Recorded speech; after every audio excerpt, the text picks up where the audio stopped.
प्रणाम दादा। आओ राधे, बैठो। ये लो झुमके, सिर्फ एक जोड़ी ही मिले। मुझे पसंद आए सो खरीद लिए, हम बहू को दे देना। और बाकी ये शाल और साड़ी वगैरह, एक तुम्हारी भाभी के लिए और एक बहू के लिए। दादा आप तो मुझे बड़े धर्म संकट में डाल देते हैं, ये आप भाभी को ही दे दीजिए।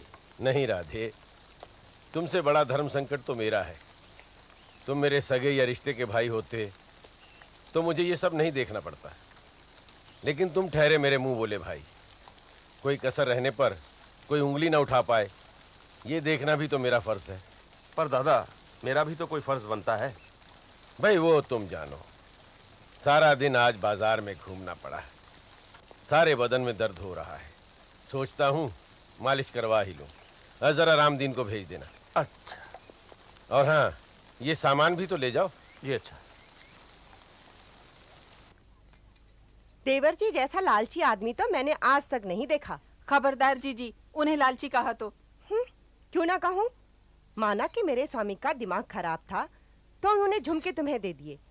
अगर तुम लोगों में लालच ना होता तो अपनी ओर से लाकर मुझे नहीं दे सकते थे। एहसान फरामोश कहीं के। एहसान कैसा? वो काम करते हैं तब खाते हैं। आहा, काम करते हैं। जब एक एक दाने को तरस रहे थे तो मेरे स्वामी ने मुंह में कौर ना डाला होता तो आज इस दुनिया में ना होते। तब भला क्या काम करते थे देवर जी? मेरे स्वामी का दिया खाती है और मुझसे ही जुबान लड़ाती है। मेरा दिया हुआ पहनती है और मुझे ही आंखें दिखाती है। इतना ही काम करने का दम है तो कहो ना देवर जी से कहीं और जाके कमाए खाएं। 4 दिन में पता चल जाएगा। पैर नहीं दबाओगी क्या? अच्छा ठीक है, कल सुबह जल्दी उठना है। जल्दी ही सो जाऊं तो अच्छा है।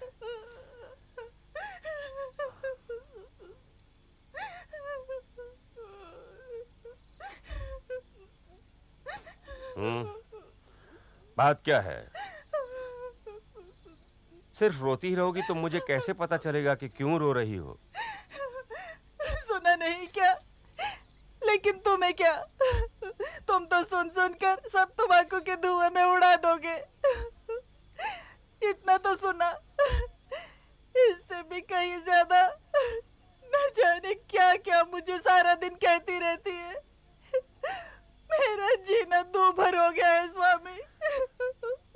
सुना, सब सुना, लेकिन भाभी ने जो कुछ भी कहा उसमें एक बात भी झूठी नहीं है। मैं क्या अपने भैया के पैसों पर पलकर बड़ा नहीं हुआ? तुम्हारे कपड़े लत्ते, तुम्हारे ये गहने, क्या मैं अपने बाप के घर से लाया था? ऐसे खाने पहनने से क्या फायदा? जिंदा तो रहना है। इससे मौत हो जाए तो अच्छा है। जब तक अपने हाथ में पैसे नहीं आ जाते तब तक ऐसे ही रहना होगा। बात पैसे की नहीं है, बात है अपनी इज्जत आबरू की। आज तक उन्होंने जो कुछ कहा मैं सब सहती रही, लेकिन अब मैं ये धौंस नहीं सहूंगी। सुना नहीं क्या, आज उन्होंने यहाँ तक कह दिया कि आप लोग अलग हो जाएं। ये बात गौर करने लायक है। ठीक है, अभी तो सो जाओ, सुबह भैया से बात करूंगा। आओ राधे आओ, आज कुछ परेशान नजर आ रहे हो। तबीयत तो ठीक है ना? हाँ दादा, पर अब क्या हुआ? दादा अब हमारा यहाँ रहना नहीं हो सकता। क्यों भला? दादा मैं तो अब तक बर्दाश्त करता रहा हूँ और आगे भी करता रहूंगा, पर रासमणी। ओह दादा वैसे भी मेरे लिए नई बात नहीं है, लेकिन अगर हम आपके एहसान पर पलकर बड़े हुए हैं और इसका कोई जिक्र करता है तो हमें इसमें क्या आपत्ति होगी? लेकिन कल तो भाभी ने हमें यहाँ से निकल जाने तक की धमकी दे दी। तो ये बात है। ब्रज सुंदरी को मैं डांटूंगा, लेकिन राधे मेरी एक बात सुनो। वो ठहरी पराए घर की, मौका मिलते ही जली कटी तो सुनाएगी ही। तो इसके लिए क्या कोई घर छोड़कर चला जाता है? अरे पगले, वो तो बीच बीच में मुझे भी खरी खोटी सुनाती रहती है। तो मैं क्या परिवार छोड़कर चला जाऊं? ऐसा कहीं होता है क्या? और फिर ये बात तो तुम भी खूब समझते हो। औरतों की बात मैं समझता हूं दादा, पर मेरी हालत में पुरुष होकर जन्म लेना भी क्या अच्छा है? मुझे तो इस बात का डर है कि कहीं मेरे कारण आपके घर में अशांति ना हो जाए। अरे पगले, तू क्या सोचता है कि तू चला जाएगा तो मुझे शांति मिलेगी क्या? भाभी, भैया तो है नहीं और बाहर ठेकेदार आया हुआ है बबूल के पेड़ों को कटवाने का ठेका लेने के लिए। आपकी इजाजत हो तो। मेरी इजाजत? मेरी इजाजत किस लिए? मुझे पता चल चुका है कि पहले तुमने मेरी बात टलवा कर अपने भैया से पेड़ कटवाने की इजाजत ले रखी है, और मुझसे क्यों पूछने आए हो? मुझे जलाने के लिए? नहीं भाभी, ऐसी बात नहीं है। वो तो बहुत पहले की बात है, अभी तो फैसला आप ही को करना है। बहुत अच्छे। मेरे मना करने पर तुमसे सलाह करने पेड़ों के बारे में तुम्हारे भैया तुम्हारे पास दौड़े गए और तुमने पेड़ कटवाने का फैसला ले लिया। अब अगर मैं कुछ बोलती हूँ तो तुम्हारे भैया मुझ पर बरसेंगे। और देवर जी, तुमने भी तो जानबूझकर ही ठेकेदार को इस समय बुलाया है। क्यों बर्बाद करने पर तुले हो? भाभी, आप बहुत गलत इल्जाम लगा रही हैं मुझ पर। ठीक है, नहीं कटवाऊंगा पेड़। ना बाबा ना, ऐसा ना करना, नहीं तो आते ही मुझ पर बरस पड़ेंगे। लेकिन तुम जैसा नीच देवर जी मैंने आज तक नहीं देखा। ठेकेदार के साथ मिलकर दलाली में सैकड़ों रुपए तो कमाओगे ही, और मेरे मना करने पर मुझे डांट खिलवाओगे। जाओ जाओ, जो जी में आए करो, मैं जिम्मेदार नहीं हूं बाबा। लूट लो, लूट लो, कर दो कंगाल हमें।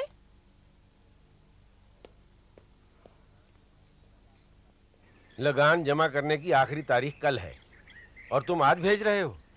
अगर ये लोग वक्त पे ना पहुंच पाए और लगान जमा ना हो पाया तो सारी जागीर नीलाम हो जाएगी। ये भी जानते हो? जानता हूं दादा, पर क्या करूं, लगान की पूरी रकम इकट्ठा कल शाम को ही हो पाई है, इसीलिए आज भेज रहा हूं। खैर कोई बात नहीं, लेकिन इन लोगों को तो रात रुकना पड़ेगा ना, वो भी इंतजाम करवा देना। कर दिया है, इसीलिए तो इन दोनों को भेज रहा हूं। आप कहें तो मैं भी चला जाऊं? नहीं नहीं नहीं नहीं नहीं, उसकी जरूरत नहीं, ये लोग संभाल ही लेंगे।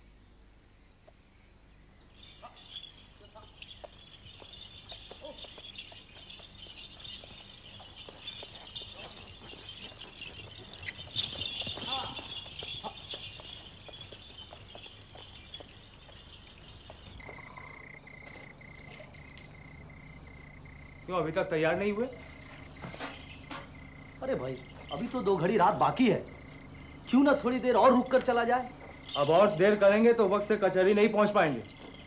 तो ठीक है, सब तैयारी है ना? हाँ, बंदूक में गोली भी भर लिए। आओ चलो। चलो।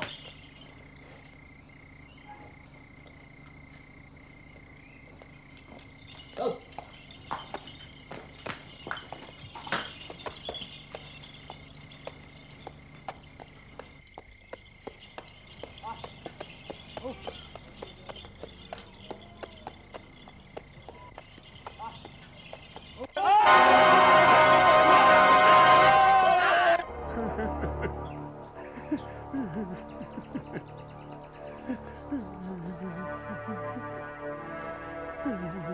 अरे राधे, तुम रो क्यों रहे हो?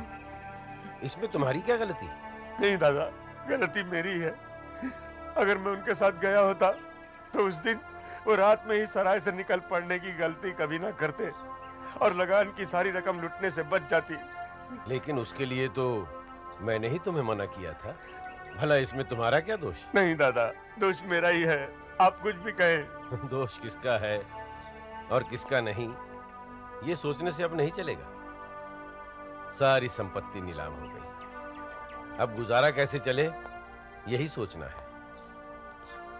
ये रोना धोना छोड़ो और हालात से निपटने के लिए मेरी मदद करो।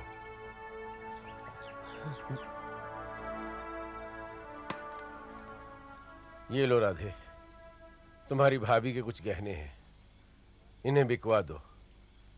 ताकि इज्जत से घर का खर्च चल सके। मगर हाँ, किसी को कानो कान खबर नहीं होनी चाहिए। बाद में किसी काम धंधे का इंतजाम कर ही लूंगा। नहीं दादा, इन्हें रहने दीजिए। मैं कुछ रुपए लाया हूं, आप इन्हें रख लीजिए, बाद में और इंतजाम कर दूंगा। अरे, इतने सारे रुपए तुम्हें कहां से मिल गए? मैंने रासमणि के गहने बेच दिए हैं दादा। ये तुमने अच्छा नहीं किया राधे। भला बहू क्या सोचेगी? कुछ नहीं सोचेगी। और फिर भाभी के इन गहनों में और रासमणि के गहनों में फर्क भी क्या है? दोनों ही तो आप ही की चीजें हैं। और फिर इन गहनों को बेचकर ही हमारी जीविका की समस्या हल नहीं हो जाएगी। इसलिए मैंने दयाल जमींदार के यहाँ नौकरी भी कर ली है। नौकरी? क्यों? क्योंकि आज जरूरत है दादा। और फिर सब जानते हैं कि मैं वो अनाथ बच्चा हूं जिसे आपने पाल पोस कर बड़ा किया है। इसलिए मेरे नौकरी करने से आपकी इज्जत में जरा भी बट्टा नहीं लगेगा।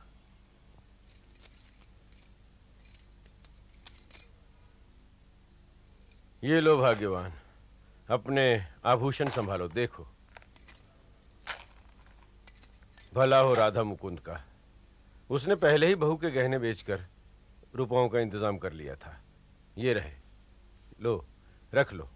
अच्छा, मुझे तो बड़ा अफसोस होता है। मैं ऐसे ही आए दिन उनको कुछ न कुछ सुनाती रहती थी। हे भगवान, मुझे क्षमा करना। उसके बारे में एक और बात बताऊंगा तो तुम शायद चौंक पड़ो। क्या? उसने जमींदार दयाल के यहाँ नौकरी कर ली है और घर का पूरा खर्चा उठाने को भी तैयार है। अच्छा, ये लीजिए इस तिमाही का हिसाब। सारी जमा पूंजी, ब्याज, लगान का ब्यौरा इसमें है, देख लीजिए। नहीं नहीं राधे, मुझे दिखाने की जरूरत नहीं है। मुझे पता है जब हिसाब तुमने तैयार किया है तो सही होगा ही। अब की बार अगली तिमाही से तुम वेतन पर नहीं, हिस्सेदारी पर काम करोगे। नहीं मालिक, मैं नौकर आदमी हूँ, मुझे वेतन पर ही रहने दीजिए। नहीं नहीं राधे, बैठो बैठो। देखो राधे, तुमने जब से हिसाब किताब संभाला है मुनाफा बढ़ रहा है। हो सकता है तुम्हारे नसीब से अगली तिमाही से हिस्से में तुम्हें इतना कुछ मिल सके कि तुम शशि भूषण की नीलाम संपत्ति वापस खरीद सको। जी चाहता तो मैं भी यही हूँ। उनके बहुत एहसान है मुझ पर। अगर इतना कर सकूं तो भी कम होगा। तो फिर एक काम करो, यहां से जब भी फुर्सत मिले मेरे मित्र हरिभजन जमींदार के यहां भी थोड़ा सा काम संभाल लिया करो। वहां कोई बंदोबस्त करने वाला भी नहीं है। उन्होंने तो पहले से ही हिस्सेदारी पर काम संभालने के लिए प्रस्ताव दिया है तुम्हारे लिए। जब आप कह रहे हैं तो भला मुझे क्या एतराज हो सकता है। मैं कल ही चला जाऊंगा उनके यहाँ। अच्छा, अब चलूं? हाँ हाँ, चलो चलो, मगर हरिभजन जमींदार से जरूर मिल लेना। जी अच्छा। प्रणाम भाभी। जीते रहो देवर जी, बड़ी देर कर दी। हाँ, आज दो दो जगह से रुपए मिलने थे ना, और जब लक्ष्मी मिलने वाली हो तो देर सवेर कौन देखता है। ये लो, इस महीने दोनों जगह से वेतन के बदले हिस्सा मिला है। हिस्सा अब खुले हाथ से खर्चा करना, किसी बात की फिक्र मत करना। देवर जी, तुम हर महीने अपनी सारी कमाई लाकर मुझे दे देते हो। रासमणि कुछ कहती नहीं तो बुरा तो मानती ही होगी। अरे नहीं भाभी, कमाए कोई भी, लेकिन घर का खर्च तो बड़ों को ही चलाना होता है। और फिर तुमने उसे देने दिलाने में कोई कसर रखी होती तो शायद शिकायत भी करती, लेकिन मैंने उससे आज तक एक शब्द भी नहीं सुना इस बारे में। अच्छा, ठीक है, लेकिन मुझे संकोच होता है। अरे इसमें संकोच की क्या बात है। ये लो रखो भाभी, और देखो खाना तैयार हो तो मैं नहाने जाऊं। अच्छा। मैंने तुम्हें कितना समझाया कि बड़े बनना आसान है, लेकिन बड़प्पन बनाए रखना आसान नहीं है। कितना बर्दाश्त करती, उन्होंने ऐसी लगने वाली बात कह दी। बड़ी हैं, कुछ भी कह सकती हैं, लेकिन तुम्हें जवाब नहीं देना चाहिए था। चाहे वो जो भी कहें। हाँ,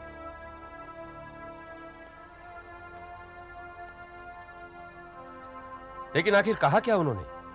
उन्होंने कहा कि तुम भले आदमी बनने का ढोंग कर रहे हो ताकि जायदाद पर आसानी से कब्जा जमा सको।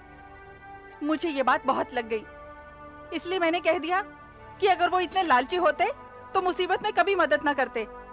चुपचाप मौका देखते ही किनारे हो लेते। बस यही है तुम्हारी गलती। उन्हें कुछ भी कहने या सोचने दो। अब तुम ही बताओ, क्या तुम्हें इसमें अपना घमंड नजर नहीं आता? सच बात कहने में घमंड कैसा? तो ठीक है, अगर तुम ठीक से नहीं रह सकती तो कल मायके चली जाओ। क्या कहा? मैके भेजने की धौंस देते हो? चली जाऊंगी। तो ठीक है, लेकिन याद रखना, मैं तुम्हें फिर कभी नहीं बुलाऊंगा, वहीं सड़ती रहोगी। तो मैं नहीं जाऊंगी। क्यों नहीं जाओगी? मैं तुम्हें जबरदस्ती भेज दूंगा।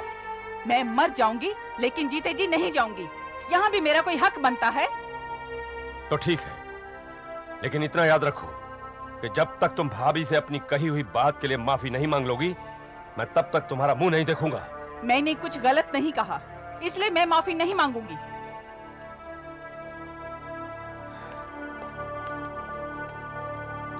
कल मैं कचहरी जाकर बाकी के सारे कागजात ठीक करवा लूंगा। वैसे मैं आपको तकलीफ न देता, लेकिन जागीर की खरीद के कागजों पर आपके दस्तखत होने जरूरी थे। ये तुमने मुझे नाहक दौड़ा दिया राधे। अब जब तुम अपनी कमाई के रुपयों से ये जागीर खरीद रहे हो, तो फिर वो मेरे नाम रहे या तुम्हारे, क्या फर्क पड़ता है? फर्क पड़ता है दादा।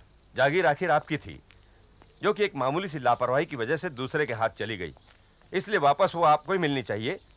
फिर लापरवाही तो मेरी ही थी ना, कि लगान ठीक समय पर न पहुंचा सका, जिससे आपकी संपत्ति नीलाम हो गई। मैं कानून को तो नहीं बदल सकता था, लेकिन आपकी संपत्ति वापस ला सकता था। सुला दी। मगर ये तो बताओ कि इतने सस्ते में ये जागीर वापस कैसे मिल गई? मुझे पहले से ही अंदाजा था। इस जागीर को खरीदने वाला था एक व्यापारी। अब उसे जमींदारी के काम का अनुभव तो था नहीं, सदर की लगान उसे घर से जमा देनी पड़ती थी, इसलिए परेशान होकर उसने मेरी मर्जी की कीमत पर जागीर मुझे बेच दी। ओह, तो ये बात है। यूं कहो कि तुमने जागीर वापस खरीदने का पहले से ही फैसला कर रखा था। आपके आशीर्वाद से सफल भी हो गया। अरे देवर जी, आप अभी भी चुपचाप खड़े हो? चलिए बातचीत शुरू करिए। अच्छा, आप अगर ऐसे नहीं मानेंगे तो मैं बड़ी होने के नाते हुक्म देती हूँ कि आइए बात करिए इससे। 7 दिन हो गए, बेचारी तरस गई आपको देखने और आपसे बात करने के लिए। ठीक है भाभी, आप कहती हैं तो मैं अपनी कसम तोड़ देता हूँ, लेकिन आप इसे समझा दीजिए कि आपका असम्मान मैं कभी बर्दाश्त नहीं करूंगा। मेरा असम्मान? मेरा भगवान ही जानता है कि मैंने आप दोनों को क्या कष्ट नहीं दिया, क्या क्या नहीं कहा। पहले तो ये बेचारी लड़ भी लेती थी, पर वक्त बदलने के साथ तो इसने जैसे अपनी जुबान ही सी ली। इस घटना को अपवाद मान लिया जाए तो मैं तो आपकी एहसानमंद हूँ कि आप दोनों ने मेरी इज्जत हमेशा बनाए रखी।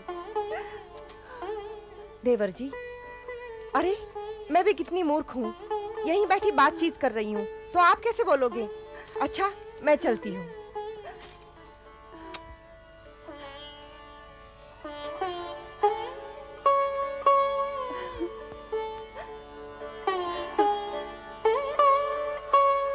दादा, आपकी जागीर के गांव से आए ये मुखिया लोग आपको जागीर वापस मिलने की खुशी में बधाई देने आए हैं। अरे बड़ा अच्छा किया आप लोगों ने जो आप सब यहाँ पधारे। दादा, ये सब चाहते हैं कि इस खुशी पर आपकी तरफ से एक बहुत बड़ा भोज हो। अरे भला ये भी कोई पूछने की बात है? तुम आज ही पंडित जी से मुहूर्त निकलवा कर कोई अच्छा सा दिन तय कर दो और अपनी जागीर के सब लोगों को न्योता भेज दो। क्यों, ठीक है ना? बाबू शशि भूषण जी की जय। बाबू शशि भूषण जी की जय। बाबू शशि भूषण जी की जय। क्यों लखन, सब ठीक है ना? अरे इधर दो कुछ।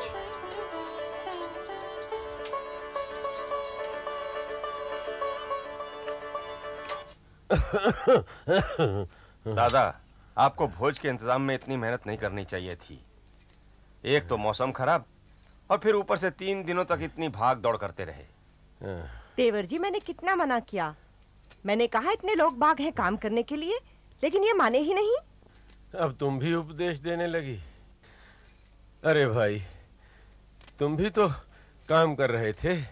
हाँ, अगर तुम खाली रहते तो मैं इतनी भाग दौड़ नहीं करता, हाथ पर हाथ धरे बैठा रहता। पर गांव के इतने सारे लोगों को खिलाना, कपड़े बांटना कोई अकेले के बस की बात तो थी नहीं। तो क्या हुआ दादा, इंतजाम में कोई कमी रह जाती तो सुन लेते लोगों की बात। नहीं राधे, बीमारी को तो कोई बहाना चाहिए। मामूली सी खांसी बुखार है, कल तक ठीक हो जाएगा, नहीं तो वैद्य जी को बुला लाना। अच्छा अब जाओ, तुम भी जाकर आराम करो। बुखार तो इन्हें 2-3 दिन पहले से ही था, लेकिन काम के आगे इन्होंने ध्यान ही नहीं दिया। अब बुखार बिगड़ गया है। किंतु कोई चिंता की बात तो नहीं है ना? बड़ी कठिन बीमारी है। शहर ले जाने की जरूरत हो तो बताइएगा। नहीं, अभी नहीं, कल तक मेरी दवा देकर देख लीजिएगा। अगर हालत में सुधार हो जाए तो ठीक है, नहीं तो शहर ले जाना।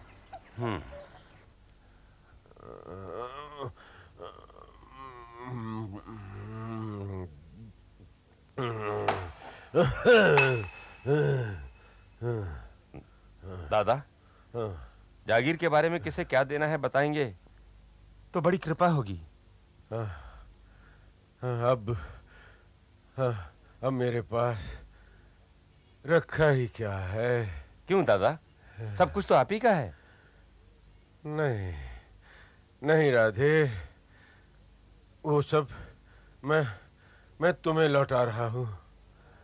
नहीं नहीं दादा, ऐसा मत कीजिए, ऐसा मत कीजिए दादा। दादा, मैंने जो महापाप किया है वो कहूं फिर शायद मौका ना मिले। पता नहीं मैं अपने मन की बात ठीक से कह पाऊंगा या नहीं, लेकिन कोशिश करता हूं। बचपन से ही दादा, आप में और मुझ में कोई अंतर नहीं था। फिर किसी कारणवश मुझे लगा जैसे हमारे बीच ये जो दानी और आश्रित का संबंध है वो हमें कहीं दूर खींचे ले जा रहा है। इस डर से कहीं ये सचमुच हमें अलग न कर दे, मैंने योजना बनाकर आपके लगान की सारी रकम लुटवा ली ताकि संपत्ति नीलाम हो जाए।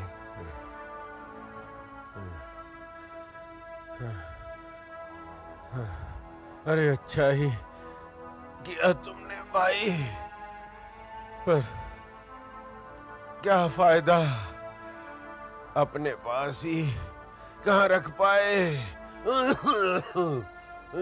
मुझे क्षमा कर दीजिए दादा, क्षमा कर दीजिए।